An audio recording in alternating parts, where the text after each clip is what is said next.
सुकमा में 6 साल के लड़की संग हुई दुराचार के दोषी मन ला कड़ा से कड़ा सजा मिली, एकर मांग करत हावे भारतीय जनता पार्टी के विधायक रंजना साहू।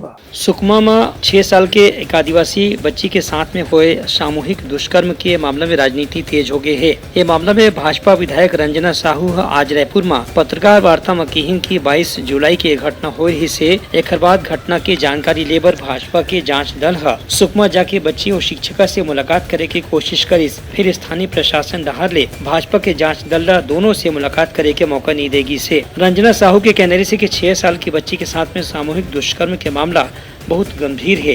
फिर यहाँ एला राजनीतिक तरीका से दबाए के कोशिश करे जा सकते थे। भारतीय जनता पार्टी 5 सदस्यीय जांच दल बना, हम सब वहाँ पर कल पहुँचे। आपको वहाँ की स्थिति में बता दूं, उनकी पहले से ये प्लानिंग रही कि हमारा जांच दल वहाँ अंदर तक ना जा सके। बच्ची से हमको मिलने नहीं दिया गया, माता पिता से मिलने नहीं दिया गया। वहाँ पर जो बच्चों को शिक्षा अध्ययन कराती है वहाँ उनकी शिक्षिका, और वहाँ पर जो उनके कमरे में बच्ची के साथ जो रहती थी अन्य बच्चियां, उनसे भी हमको मिलने नहीं दिया गया। लेकिन फिर भी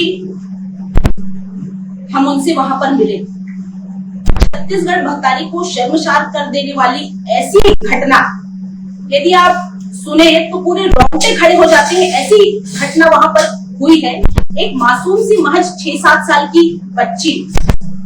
और हम तो ये कहते हैं कि केवल जो यह दुष्कर्म का मामला है उसमें केवल एक व्यक्ति पर FIR या उसको गिरफ्तार करने से काम नहीं चलेगा, क्योंकि ये दुष्कर्म नहीं, हमको अंदेशा है ये सामूहिक दुष्कर्म है। उनकर कहना से कि मामला में एक भी महिला होमगार्ड वहां नहीं होने के कारण आदिवासी बेटी मन के सुरक्षा के ऊपर सवाल उठा थे। रंजना साहू हम मांग करीन की घटना में जतका आरोपी शामिल है उमन के खिलाफ तत्काल FIR दर्ज होना चाहिए और पूरा मामला के पारदर्शी तरीका से जांच होना चाहिए। Bureau report Uttarakhand news.